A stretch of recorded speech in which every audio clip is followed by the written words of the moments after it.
Albert Mackay Kalula Mukasa agambibwa okuba nga yali mutabani wa Mukasa eyali akulira essaza ly'Ekyaggwe oba Ssekiboobo. Albert Mackay Kalula Mukasa y'omu ku baana ba famire ya Mukasa eyagabana ku ttaka lya kitaawe era ng'obujulizi buleeteddwa mu kakiiko bulaze nti yaweebwa ettaka eriweza yiika 10,118. Kigambibwa ntono bwe yagenda ebweru okusoma yafuna ekirwadde ky'omutwe era yatuuka n'okufa nga talina zadde. James Galabuzi Mukasa agamba nti yakwasibwa obuyinza okulabirira ettaka ly'omugenzi ne bwe yali nga tannaba kufa. Ategeeza akakiiko nti John Sesanga ne Samson Mukasa bavaayo nga bagamba nti Mackay yali kitaabwe. Galabuzi ategeeza akakiiko nti okuzuula nti bano oba baali baana be, Mackay Sesanga yagaana okukeberebwa omusaayi, wabula ne kizuulibwa nti Samson Mukasa teyali mwana wa Mackay. He went for DNA, which we did from the surgery in Naguru, and the samples were taken in South Africa, and results never tallied.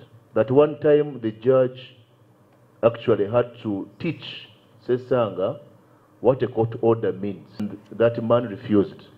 Up to now, he refused to go for DNA, and now the two siblings are dead, and the court has not made a decision.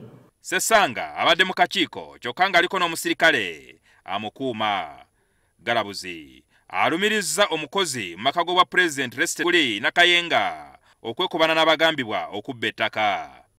She's someone from the big office.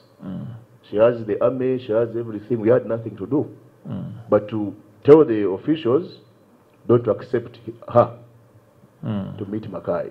Onera alumiriza nti okufa kwa Mackay kwabusibwabusibwa abafamire newankubadde abasawo baali bakizuula nti omutwe gwe gwali gwatabukamu. And now efforts to take him to hospital, Kadik, that's when he died. But when we reached the KCC mortuary, Resty Nakiguli was there. We found her. So you found Resty Nakiguli? Yes. The lady who you said used to be a Statehouse official? Yes. And the one you said you had met in Butabika? Yes. In those circumstances? Yes. You found her now with the body? With the body. And even she had ordered for a post-mortem, masquerading as a sister of the deceased. Right. So when I came, I had to arrest the entire situation, and I signed as next of kin.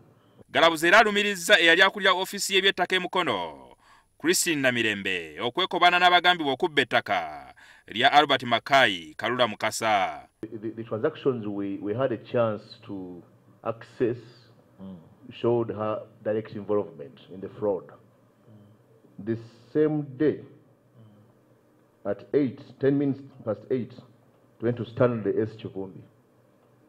So there were multiple transfers on the same day? On the same day, and each transaction means you have to go for valuation in Kampala, pay taxes.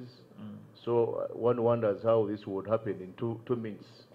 Ettaka eryogerwako lisangibwa Nabataba Mukono, Nabuti Mukono, Takajunge, Mundeeba wano mu Kampala, Mutundwe, ne Nakabugo erweza ku Lwentebe. Jingo Francis, NTV, Akawungeezi.